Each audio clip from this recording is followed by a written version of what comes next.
হাসির রাজা, জ্ঞানের রাজা, রসিক রাজা গোপাল ভাঁড়।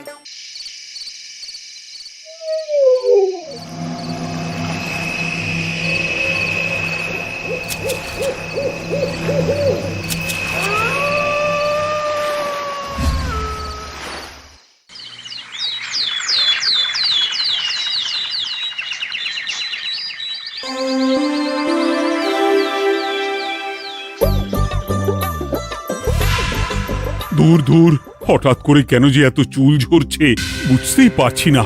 কতদিন হয়ে গেল চুল ওঠা আর থামছেই না। না, এমন হতে থাকলে তো মাথায় টাক পড়ে যাবে। না না না, আজ রাজবৈদ্যের কাছে পরামর্শ নিতে হবে। কি ব্যাপার মহারাজ, আজ আপনাকে এমন চিন্তিত দেখাচ্ছে কেন? জীবনে বড় দুঃখ গোপাল, মন মেজাজ একদম ভালো নেই। সে কি, কি হয়েছে মহারাজ? গোপাল থাকতে দুঃখ কিসের? আর বলো না, মাথার চুলগুলো আজকাল ঝড়ে পড়া পাতার মতো পটপট করে ঝরে যাচ্ছে। আমি তো জানি কেন এমন হচ্ছে, কিন্তু এখনই মুখ খুললে চলবে না। আর একটু বেশি বিপদ বাড়লে তখন মাঠে নামবো। তাই বলুন। এ তো খুব ছোট ব্যাপার, চুল ঝরলে টাক পড়বে, আর সেটা পড়া কত ভালো জানেন? কথায় আছে, যত বড় টাক তত বেশি টাকা। তুমি চুপ করো তো বাপু। যদি টাক থাকলেই টাকা হতো, তাহলে তোমার টাকা কোথায়? যেটা বোঝো না সেটা নিয়ে কথা বলো না। তাই না তাই, মহারাজের ঝরছে চুল, চিন্তার ভাঁজ মাথায়। গোপাল যতই চেষ্টা করুক, চিড়ে ভিজবে না কথায়। উফ, তোমরা সকলে থামো তো দেখি। ও রাজবৈদ্য, তুমি এর কিছু উপায় বলো। আগে মহারাজ, অনেক সময় দেহে ওই লৌহের পরিমাণ কমে গেলে এমন চুল ঝরে। আপনি বরং পালং শাক, ওই কিশমিশ, কলা ও আরো কিছু ফল আমি বলে দিচ্ছি, সেগুলো বেশি করে খান। আচ্ছা আচ্ছা আচ্ছা, তবে তাই করে দেখি।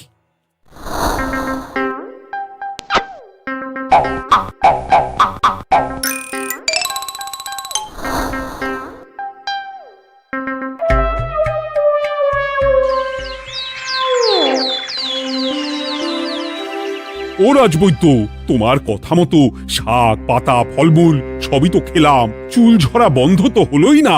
তো জানতামই এমন হবে। কিন্তু মহারাজ, এমনটা তো হওয়ার কথা নয়। কিন্তু হচ্ছে তো। আরে আমার সাধের চুল, কোথায় চলে গেলি সব? এর জন্য তুমি দায়ী। তুমি এর জন্য শাস্তি পাবে বৈদ্য। আমাকে আমাকে ক্ষমা করে দিন মহারাজ।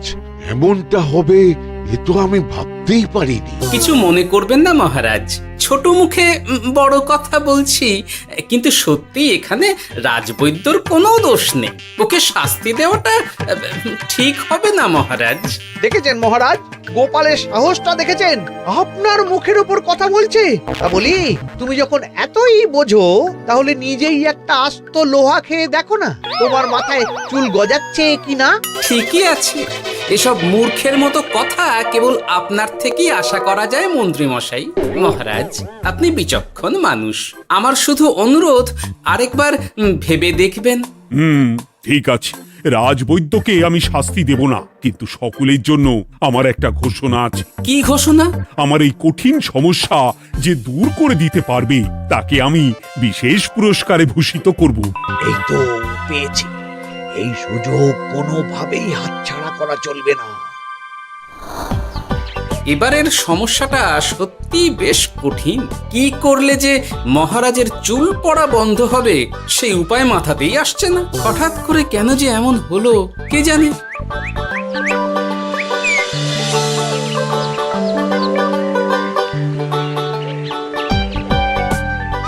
ও মা, তুমি এসে গেছো? একটু বসো, আমি তেলটা মেখেই হাত ধুয়ে খাবারটা বাড়ছি। হ্যাঁ, সে ঠিক আছে, কিন্তু তুমি কিসের তেল মাখছো এটা? কি আবার মাথার চুলের তেল? এখানেও চুল, ওদিকে মহারাজেরও চুল ঝরে পড়া নিয়ে আমরা সবাই হিমশিম খাচ্ছি গিন্নি। আরে মহারাজের অত সুন্দর কালো চুলগুলো ঝরে যাচ্ছে, এ তো ভারী দুঃখের কথা। সে আর বলতে। ওই জন্যই তো আমি বাবা মাথায় এই জড়িবুটি তেল মাখি, এতে চুলের গোড়া শক্ত করে, চুলকে ভালো রাখে, নতুন চুল গজায় সব। হ্যাঁ কি কি বললে? নতুন চুলও গজায়? সত্যি? হ্যাঁ, বাহ, তাহলে আর চিন্তা কি? আমাকে এই তেলটা একটু দিতে পারবে গিন্নি? মহারাজকে দিয়ে আসি। উনি বলেছেন যে ওনার সমস্যা দূর করতে পারবে তাকে উনি পুরস্কার দেবেন। উমা, এই তাই নাকি? এই তো দারুণ ব্যাপার গো। নাও নাও নাও, তেলখানা নিয়ে মহারাজকে কাল দিয়ে এসো তাহলে। আর জানিয়ে দিও, দিনে 2 বার কিন্তু তেল মাখতেই হবে। হ্যাঁ আচ্ছা, ঠিক আছে।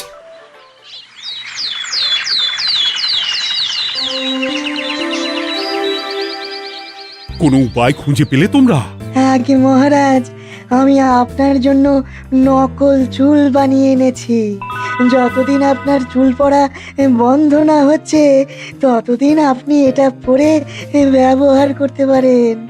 সে তো বুঝলাম, কিন্তু নকল চুল তো আর আসল চুলে জায়গা নিতে পারবে না বিজ্ঞানী। আসল চুলের কথা ভেবে আমি আপনার জন্য কেশুত্তে পাতা এনেছি মহারাজ। আচ্ছা বেশ। তা গোপাল, খুব তো আগের দিন বকবক করছিলে, তুমি কি এনেছো শুনি? সেটা যথাসময়ে দেখতে পেয়ে যাবেন মন্ত্রী মশাই। এটা জড়িবুটি তেল মহারাজ, আমি এটা আপনার জন্য এনেছি। এতে নতুন চুল গজায় আর চুলের স্বাস্থ্যও ভালো হয়। আমার গিন্নিও ব্যবহার করে এটি, তবে দিনে 2 বার করে মাখতে হবে, তাহলেই ভালো ফল পাবেন মহারাজ। বাবা, তাহলে তুমি কেন মাখো না? আচ্ছা, আপনার সমস্যাটা ঠিক কোথায় বলুন তো মন্ত্রী মশাই? মহারাজের জন্য কিছু আনলেও কথা শোনান, না আনলেও কথা শোনান। সত্যি তো মন্ত্রী, কেন তুমি সব সময় গোপালের পিছনে পড়ে থাকো বলো তো? এরা তো তাও সবাই কিছু না কিছু আমার কথা চিন্তা করে এনেছে, তুমি তো সেটাও করনি। না, আসলে মহারাজ, আমিও ভাবছিলাম আপনার কথা, কিন্তু থাক, বুঝেছি।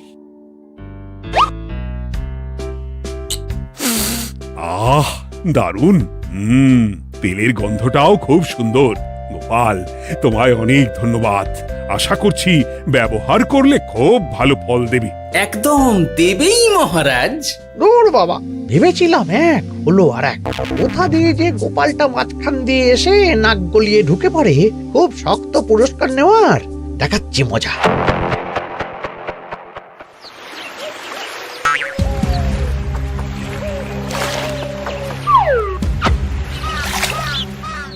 এবারে গোপালের তেল দিয়েই সব কিছু তোলপাড় করব।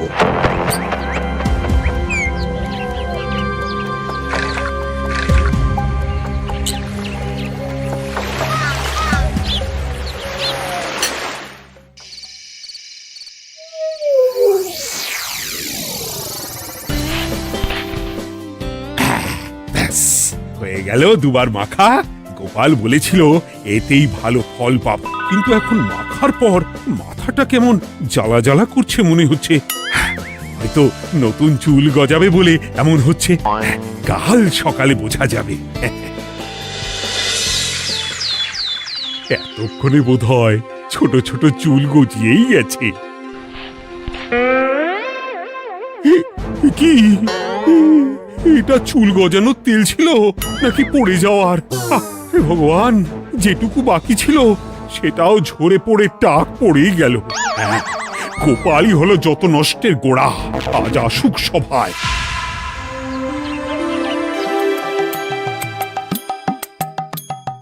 এই যে এখন এলেন উনি। ও কি মহারাজ, আপনি এমন কাপড় মাথায় জড়িয়ে বসে আছেন কেন? তুমি আর এমন প্রশ্ন জিজ্ঞাসা করো না গোপাল, তোমার দয়াতেই মহারাজের এমন অবস্থা। মানেটা আমি তোমায় দেখাচ্ছি, দাঁড়াও। এই যে গোপালের দেওয়া তেল মেখেই আমার এমন হয়েছে, আর তার জন্য আমি তোমাকে কোনোদিনও ক্ষমা করব না গোপাল। বিশ্বাস করুন মহারাজ, আমার গিন্নিও মাখে এই তেল, কিন্তু এমন কিছু তো এখনো পর্যন্ত ঘটেনি। আমি আর কিচ্ছু শুনতে চাই না। আমার মাথা ভর্তি চুল আমি ফেরত চাই। যতদিন না আমার মাথার সব চুল ফিরে আসছে ততদিন আমি তোমার মুখও দেখতে চাই না। মহারাজ, আপনার কোনো চিন্তা নেই, আমি তো আছি। এবার এই সমস্যার একটা সমাধান আমি করেই ছাড়বো। কি ব্যাপার, মন্ত্রী মশাই এত লাফাচ্ছে কেন? এসবের পেছনে আবার ওনার হাত নেই তো? না, ব্যাপারটা পরে দেখতে হচ্ছে।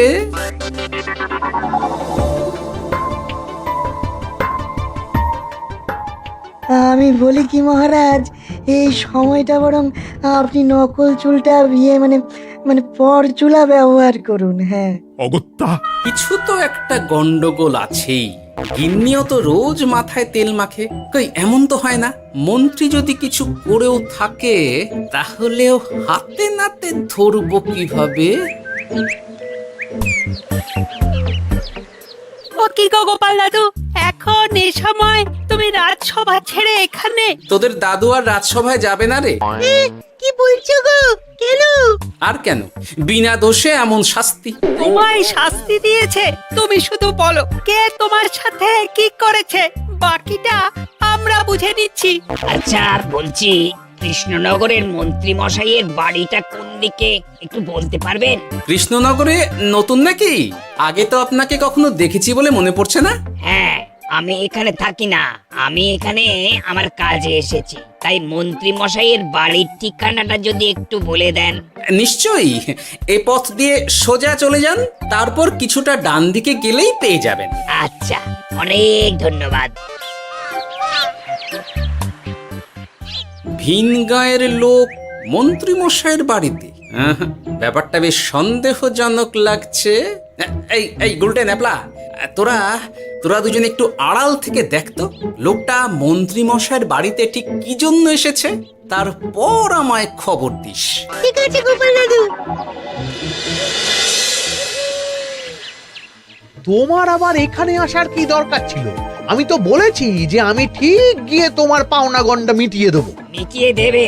কতদিন হয়ে গেছে জানেন? দেখো, হয় আমার কীটনাশক আর সার সব ফিরিয়ে দিন, নয়তো আমার জিনিসের দাম মিটিয়ে দিন। কীটনাশক, সার আর কি করে ফেরত দেবো বলো? ও তো সব পুকুরের জলে মিশে গেছে। ওসব আমি জানি না, আমার পাওনা গন্ডা মিটিয়ে দিন, ব্যাস। চল চল, এখনই তাহলে গোপাল দাদুকে গিয়ে সব জানাই। হ্যাঁ, চল চল। দাদু, ও গোপাল দাদু। তোরা এসে গেছিস? আয় আয় আয় আয় আয়। মন্ত্রী মশাইয়ের মুখ থেকে অনেক খবর পেলাম। তাই নাকি? কি শুনি? মন্ত্রী মশাই ওই লোকটার কাছ থেকে অনেক কীটনাশক সার নিয়েছে, কিন্তু এখনো জিনিসের দাম মেটায়নি। হ্যাঁ, ওই জন্যই তো মন্ত্রী মশাইয়ের উপর লোকটা খুব লেগেছিল, হুমকিও দিয়েছে 1 সপ্তাহের মধ্যে জিনিসের দাম সব মিটিয়ে দিতে হবে। তাই নাকি? কিন্তু কীটনাশক সার নিয়ে মন্ত্রী মশাই কি করবে? সেটা তো বলতে পারবো না দাদু। তবে হ্যাঁ, মন্ত্রী মশাই ওই লোকটাকে বলছিল যে ওই সব কীটনাশক সার পুকুরের জলে মিশে গেছে। কি বললি? পুকুরের জলে? আচ্ছা, এবার দুয়ে দুয়ে 4 করা গেল। অনেক ধন্যবাদ রে তোদের। বল বল, তোরা কি খাবি? কিচ্ছু লাগবে না গোপাল দাদু, তবে ভোলা বয়ের আর মিষ্টি খাওয়ালে। আচ্ছা আচ্ছা। কি করে যে মহারাজকে আসল ব্যাপারটা বোঝাই, কিছু তো একটা উপায় বের করতেই হবে। তা বলি বাবা, রাজসভায় যেতে হবে না বলে কি সারাদিন এইভাবেই শয়নে শয়নে দিন কাটাবেন বাবা? হ্যাঁ, উপায় পেয়ে গেছি। বুঝলে গিন্নি, আমাকে একটা জায়গায় যেতে হবে, বুঝলে? তারপর ওখানে যদি কাজ হয় তাহলে আগামীকাল রাজসভায় আমি যাব। কিন্তু তুমি যে বলেছিলে তোমার এখন ছুটি। হ্যাঁ, কি আর করি বলো, গুরুত্বপূর্ণ একটা কাজ, তাই যেতেই হবে। আচ্ছা যাও। ওই গো বিজ্ঞানী, আরে গোপাল যে, বলো। এই এই যে বিজ্ঞানী, একটা বিশেষ দরকারে তোমার কাছে এলাম, বুঝলে? হ্যাঁ, বলোই না। আচ্ছা, এই দূষিত জলকে কিভাবে আবার পরিশুদ্ধ করে বলতে পারবে? কেন পারবো না? জলের মধ্যে একটু চুন আর ফটকিরি দিয়ে দিলেই জল আবার দূষণমুক্ত হয়ে যাবে। তবে ওগুলো দেওয়ার পর কিছুদিন সেই জলকে ব্যবহার করা বন্ধ রাখতে হয়। হ্যাঁ, আচ্ছা আচ্ছা, অনেক ধন্যবাদ। আসি তাহলে, হ্যাঁ?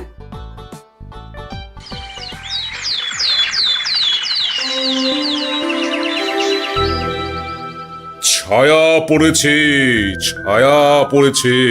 আমি বেশ বুঝতে পারছি তার ছায়া পড়েছে এখানে। কার ছায়া পড়েছে? আজকাল তোর মাথা থেকে অনেক চুল ঝরে পড়ছে, তাই না? আগে হ্যাঁ সাধু বাবা, আপনি একদম ঠিক কথা বলেছেন। ও বাবা, এই আবার কোথা থেকে উদয় হলো? আরে আমি একা গিয়ে সেই স্নানের পুকুর পরিদর্শন করতে চাই। যথা আজ্ঞা বাবা।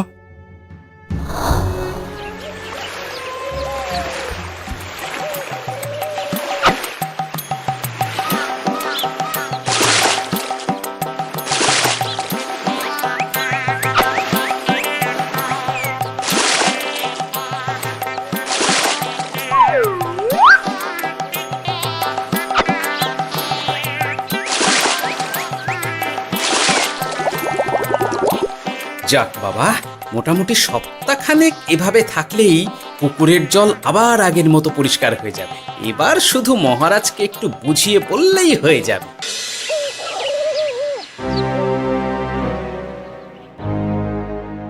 কি বুঝলেন সাধু বাবা? আমার অনুমানটাই ঠিক ছিল। পুকুরের জলে কালো ছায়া পড়েছে, কুদৃষ্টি পড়েছে, তাই এমন হচ্ছে। সে কি? কি কালো ছায়া? যত সব বাজে কথা। জল দূষণ করলাম আমি, আর দোষ পড়ছে কালো ছায়ার উপর। তাহলে এখন কি হবে? চিন্তার কোনো কারণ নেই। আমি মন্ত্রপুত ভস্য ছড়িয়ে দিয়েছি। 1 সপ্তাহ ওই পুকুরের জল স্পর্শ তো দূর, পুকুরের কাছেও যাওয়া নিষেধ। তাহলে আমার মোহরের কি হবে? যথা আজ্ঞা সাধু বাবা।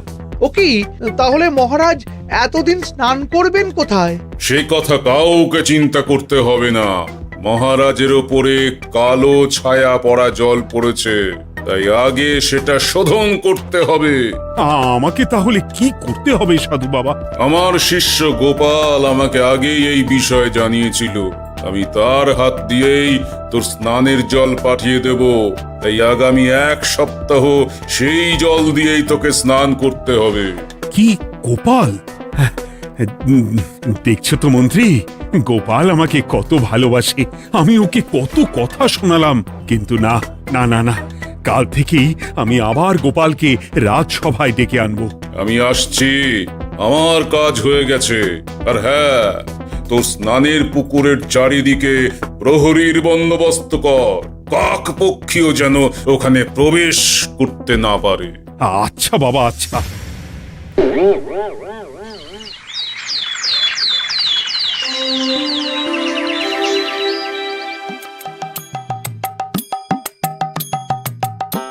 গোপাল, তোমাকে আবার এখানে দেখতে পেয়ে আমার খুব ভালো লাগছে। তোমার গুরুদেব গতকাল এসেছিলেন, কিছু মনে করো না। না বুঝেই তোমাকে অনেক কথা শুনিয়েছি। না মহারাজ, আমি জানি আপনি আমাকে খুব ভালোবাসেন, তাই আমি কিছু মনে করিনি মহারাজ। এই নিন, আমি আপনার স্নানের জল এনেছি।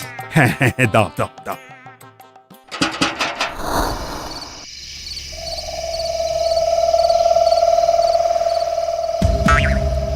ও বাবা, পুকুরের কাছে যে গিয়ে দেখবো সে উপায় নেই। চারপাশে প্রহরীতে ভর্তি। তাহলে কি সত্যি সত্যি কালো ছায়া পড়েছে?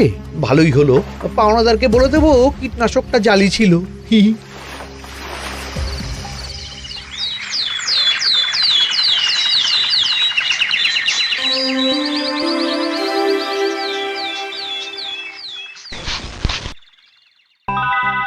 এই তো আমার সেই পুরনো কালো চুলগুলো আবার ফিরে এসেছে। আহা, কি যে আনন্দ হচ্ছে দেখে। আজ 1 সপ্তাহ সম্পূর্ণ হলো। গোপালের জন্য আমার স্নানের পুকুর থেকে কালো ছায়া দূর হয়েছে।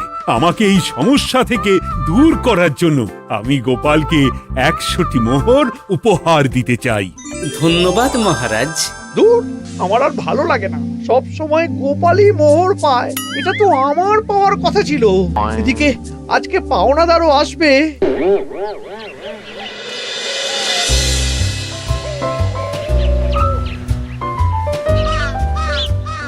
গোপাল দাদু, ওই লোকটা এসে গেছে। আচ্ছা, আসছি। এটা তো মন্ত্রীর বাড়ির দিকে রাস্তা। আমরা তাহলে এদিকে কেন যাচ্ছি গোপাল? আপনার পুকুরের আসল রহস্যটা কি সেটা আপনি জানবেন না মহারাজ? মানে নিজের চোখেই দেখুন, তাহলে বুঝতে পারবেন। আর একটু সময় দাও আমায় ভাই, এমনিতেও তোমার কীটনাশক কোনো কাজের নয়। কি এখন এসব কথা? আর একদিনও সময় দিতে পারছি না। একটু বোঝো, একটু। সব আমি মহারাজের পুকুরের জলে মিশিয়ে দিয়েছি। মন্ত্রী, তুমি তাহলে সেই কালো ছায়া? মহারাজ, আপনার পর্দা ফাঁস হয়ে গেছে মন্ত্রী মশাই। তুমি তাহলে সবটা জানতে? একদম প্রথম থেকে। রে, খুব জোর ফেঁসেছি। এদিকে পাওনাদার, ওদিকে মহারাজ, এখান থেকে কেটে পড়তে হবে। গন্ডগোল করে আবার পালানো হচ্ছে কবে রে? বলো, কেন করেছিলে? মহারাজ, আমি ভেবেছিলাম আপনার সব চুল উঠে গেলে আমি আপনার কাছ থেকে চুল গজানোর ওষুধ দেওয়ার নামে অনেক টাকা লুটবো। কিন্তু সেই ভাবনা ভাবনাই থেকে গেল, সেগুড়ে যে বালি হয়ে গেল।